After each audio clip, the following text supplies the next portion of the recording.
I just checked the time and it's a freckle past a hair.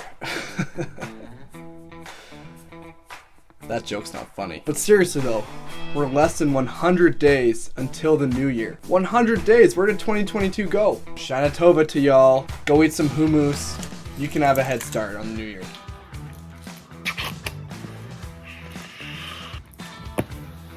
When we think of January 1st, we think of it as a reset, a chance to miraculously become the person we wish to be, a chance to transform our lives. But why wait? We have this tendency to wait for big days to start taking action on the person we wish to be. Days like the start of the month, your birthday, Mondays. In the wise words of music's finest musician ever, what are you waiting for? Don't wait for New Year's to start. Don't wait for next week. After this video's done, I want you to put down in writing what you want to take action on. The reason for our lack of ability to start is what author Katie Milkman describes as our present bias. From a historically biological perspective, our brain is not wired for the future aspirations that so many of us have today. We still have our caveman brains that seek out the most instantly gratifying thing, which ultimately prevents us from dying. The long-term consequences of our actions, whether good or bad, have a compounding effects which our ancestors did not have because they lived to the age of like 15 or something like that. The act of not starting is a type of justification we have because we believe that miraculously our future self will come in and save the day. Stephen Pressfield beautifully summarizes the definition of procrastination when he said this in one of my favorite all-time books, The War of Art. Procrastination is the most common manifestation of resistance because it's the easiest to rationalize. We don't tell ourselves, I'm never going to write my symphony. Instead we say, I'm going to write my symphony, I'm just going to start tomorrow. Don't wait for tomorrow. Start today. Start before you're ready. Why am I doing that with my finger? Just starting is what my girlfriend's newfound crush, Brené Brown, describes as day one. My day one with this YouTube channel was back on my 22nd birthday when I just picked up my camera, literally opened my laptop, and just started recording. I have no subscribers on YouTube. You'd be maybe the first one to see this. Day ones are exciting. There's that possibility. It's shiny. It's amazing. So much can happen. So much good can happen. Then we have day two.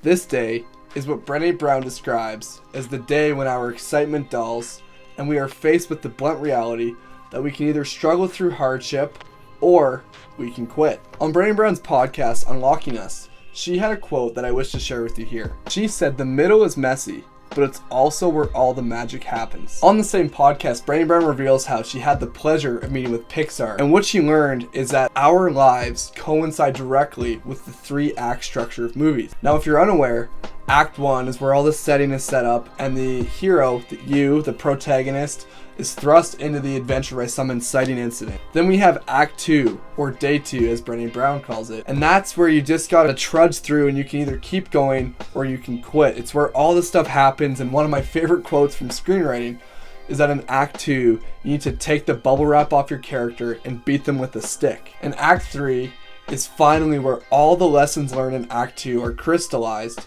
and the main character walks away with new insights, new wisdom, and a new ability to help others around them through their own experiences. And we can learn these lessons by reading books and watching movies, but the best way to learn is by being in Act 2, trudging through it, and learning the lessons that we can glean from taking action on the things that matter most to us. What is consistent across the board is that the lowest moment in Act 2 is where the main character, you, learns that you cannot get what you want without being vulnerable. Be vulnerable is to keep going when you really feel like quitting. Day 2, or Act 2, is a non-negotiable part of the process that no amount of experience can prepare us for. So once we've started, how do we keep going? The thing with habits, especially those of a more strenuous nature, what a word, strenuous, is that it's always a constant battle to maintain them. This is the part of the video where I want to offer a counterintuitive approach to remain consistent on the things that matter most to us. That word, consistency, is what I believe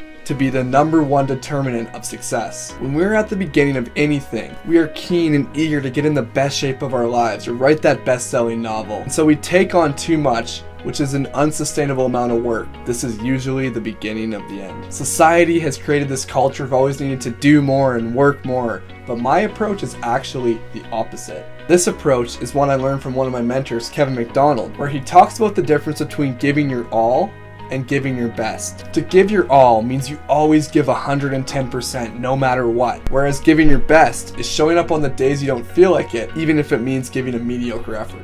And ironically, this actually yields more results than the work harder mentality, because that either leads to burnout, exhaustion, or expectations that are too high and prevent us from taking action altogether. We are more likely to remain consistent with efforts that aren't always strenuous.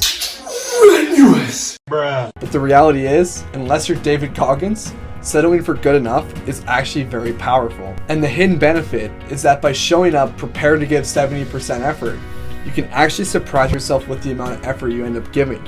It can be 85, 90, 100%. We need to check our expectations at the door and instead just commit to working on the days that we don't feel like it. Our initial excitement will always wear off, and when it does, if we commit to showing up and we get in the habit of showing up consistently, we can tackle more than we could ever imagine. So if you only get one thing from this video, this is what I want you to remember. Nickelback is the greatest band of all time. Yeah! Okay. Here it is for real. Start, show up, and keep going. So before I go, I want to leave you with a concluding question. After this video is done, what are you going to take action on today that can help inch you closer to the person you wish to become? Don't click out of this video without finding that one thing that you're going to work on. I'm on a mission to help as many people as I can live in line with the person they wish to be. So if you got value out of this, then hit the subscribe button down below. And if you think someone else can get value, then send it to them. It really helps me out and it can help them out as well. So I appreciate all of you. Thank you so much. Every week I commemorate showing up by putting paper clips in this jar. We are on episode 45 and we're just going to keep progressing together. So thank you so much. See you all in a week.